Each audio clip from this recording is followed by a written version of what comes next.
친구들 안녕하세요. 한 주간도 주님 안에서 행복한 한 주를 보냈지요. 오늘은 대림절 두 번째 주일이에요. 지난주에는 시므온 이야기를 들었어요.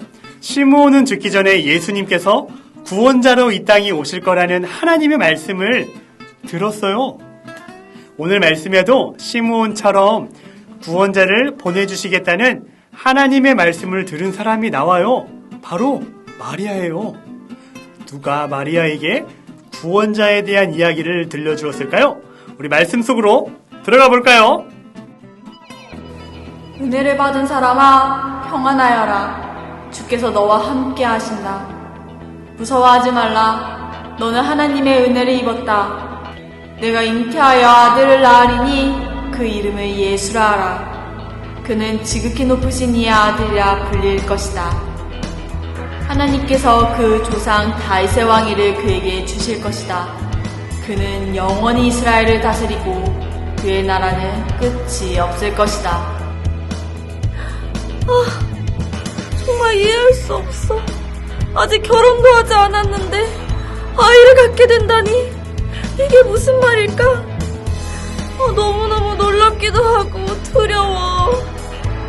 가브리엘, 저는 아직 결혼도 하지 않았어요.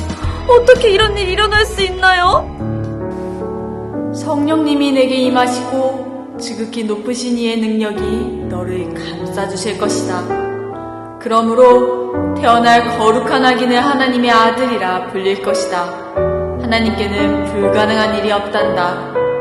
천사의 말을 들은 마리아는 모든 걱정과 두려움을 내려놓았어요. 물론 여전히 율법에 따라 벌을 받을 위험도 있었고 약혼자인 요셉에게 이 일을 어떻게 설명해야 할지 걱정도 되었지요.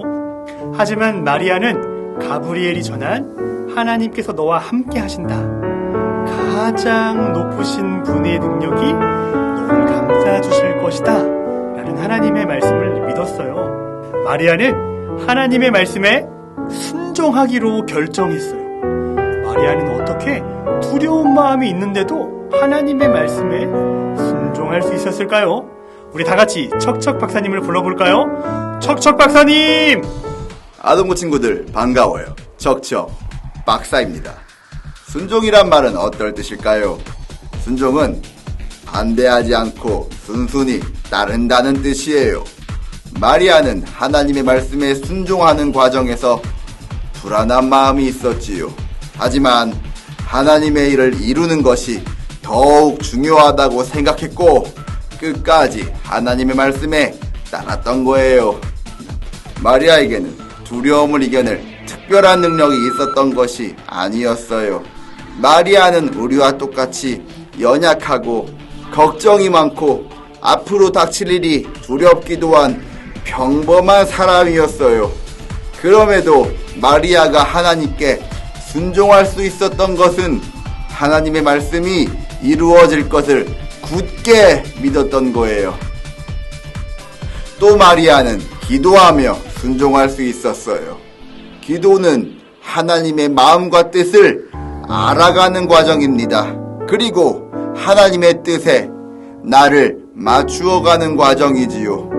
우리는 우리의 생각 때문에 이기적인 욕심, 미워하는 마음이 내 마음에서 불쑥 튀어나옵니다.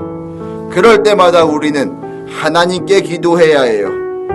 또한 우리는 말씀을 읽으며 순종할 수 있어요. 성경에는 지금까지 하나님께 순종했던 수많은 사람이 등장합니다. 그들 역시 우리처럼 연약하고 평범했지만 하나님의 말씀에 순종하며 하나님의 뜻을 이루어갔습니다. 우리도 말씀을 읽으면 하나님의 뜻을 알고 순종하게 됩니다. 오늘은 대림절 두 번째 주일이에요. 하나님께서는 우리가 순종하는 제자가 되어 이 땅에 오신 예수님을 기쁘게 기다리기를 원하세요. 우리 마리아처럼 한번 외쳐볼까요? 시작! 하나님의 말씀대로 저에게 이루어지기를 바랍니다.